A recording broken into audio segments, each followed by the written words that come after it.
शिष्य और गुरु का अनमोल बंधन। प्राचीन काल की बात है। एक छोटे से गांव में अर्जुन नाम का एक लड़का रहता था। वह न केवल बेहद जिज्ञासु था, बल्कि हर बात को गहराई से समझने की कोशिश करता था। उसका सपना था कि वह एक महान योद्धा बने और लोगों की रक्षा करे। लेकिन उसके गांव में ऐसा कोई नहीं था जो उसे इस राह पर मार्गदर्शन दे सके। एक दिन अर्जुन ने गांव के बुजुर्गों से सुना कि पास के जंगल में एक आश्रम है, जहां एक महान गुरु आचार्य वशिष्ठ रहते हैं। कहा जाता था कि वे केवल उन्हीं को शिष्य बनाते थे जिनमें लगन और निष्ठा हो। अर्जुन ने ठान लिया कि वह आचार्य वशिष्ठ के शिष्य बनेगा और उनसे ज्ञान प्राप्त करेगा। अर्जुन ने अपनी मां से विदा ली और जंगल की ओर चल पड़ा। कई दिनों की कठिन यात्रा के बाद वह आश्रम पहुंचा। आश्रम का वातावरण शांत और पवित्र था। वहां पहुंचकर अर्जुन ने आचार्य वशिष्ठ के चरणों में प्रणाम किया और उनसे शिष्य बनने की विनती की। आचार्य वशिष्ठ ने उसे ध्यान से देखा और कहा, शिष्य बनने के लिए केवल इच्छा पर्याप्त नहीं है। तुम्हें कठोर परिश्रम और त्याग के लिए तैयार रहना होगा। क्या तुम इसके लिए तैयार हो? अर्जुन ने बिना किसी हिचकिचाहट के हामी भर दी। आचार्य वशिष्ठ ने अर्जुन को विभिन्न कलाओं की शिक्षा देना शुरू किया। वे न केवल उसे धनुर्विद्या और युद्ध कला सिखाते थे, बल्कि ध्यान, योग और नैतिकता का भी पाठ पढ़ाते थे। एक दिन गुरु ने अर्जुन को एक कठिन परीक्षा दी। उन्होंने कहा, यहाँ से 5 किलोमीटर दूर एक नदी है, वहां जाओ और मेरे लिए पानी लेकर आओ।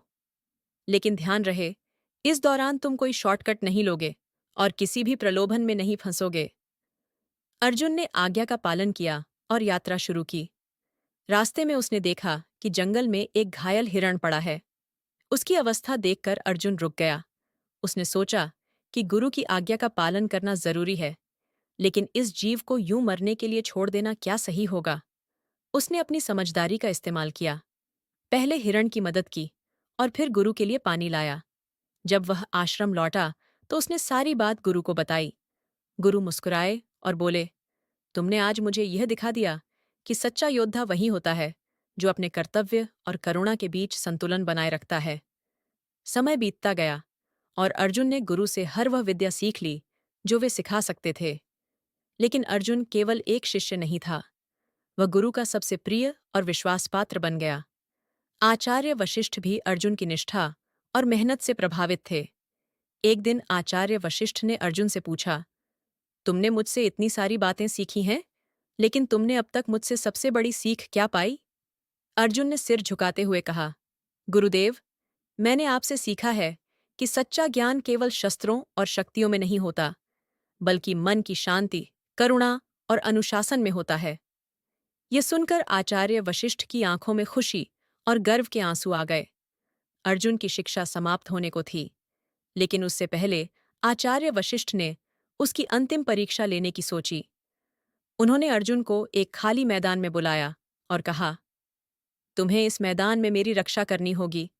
मैं यहाँ ध्यान करूंगा और तुम किसी भी परिस्थिति में मेरी साधना में बाधा नहीं आने दोगे। अर्जुन ने गुरु की आज्ञा मान ली। जैसे ही आचार्य वशिष्ठ ध्यान में बैठे, जंगल से एक भयंकर शेर निकलकर उनकी ओर बढ़ा। अर्जुन ने अपनी धनुर्विद्या का इस्तेमाल किया और शेर को भगा दिया। लेकिन इसके तुरंत बाद एक दल बदमाशों का वहां आ गया जो आश्रम को लूटना चाहते थे। अर्जुन ने बिना किसी भय के उनका सामना किया और उन्हें पराजित किया। जब आचार्य वशिष्ठ ने अपनी आंखें खोलीं तो उन्होंने देखा कि अर्जुन पसीने से तरबतर खड़ा है, लेकिन उसकी आंखों में आत्मविश्वास की चमक थी।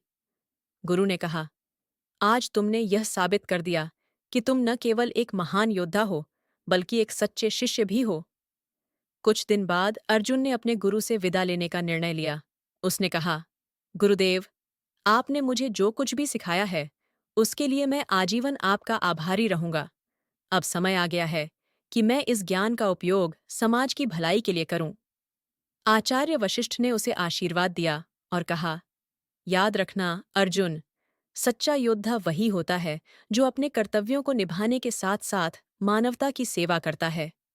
जाओ और अपने कर्मों से अपनी शिक्षा का सम्मान करो। अर्जुन ने गुरु के चरणों में प्रणाम किया और अपने गांव की ओर लौट गया। अब वह न केवल एक कुशल योद्धा था, बल्कि एक सच्चा इंसान भी था, जो अपने गुरु के आदर्शों को अपनी जिंदगी में उतार चुका था। सिख गुरु और शिष्य का बंधन केवल शिक्षा देने और प्राप्त करने तक सीमित नहीं होता। यह एक ऐसा संबंध है जो जीवन भर प्रेरणा और मार्गदर्शन प्रदान करता है। अर्जुन और आचार्य वशिष्ठ की यह कहानी हमें सिखाती है कि सच्चे ज्ञान के लिए समर्पण, निष्ठा और करुणा का होना जरूरी है।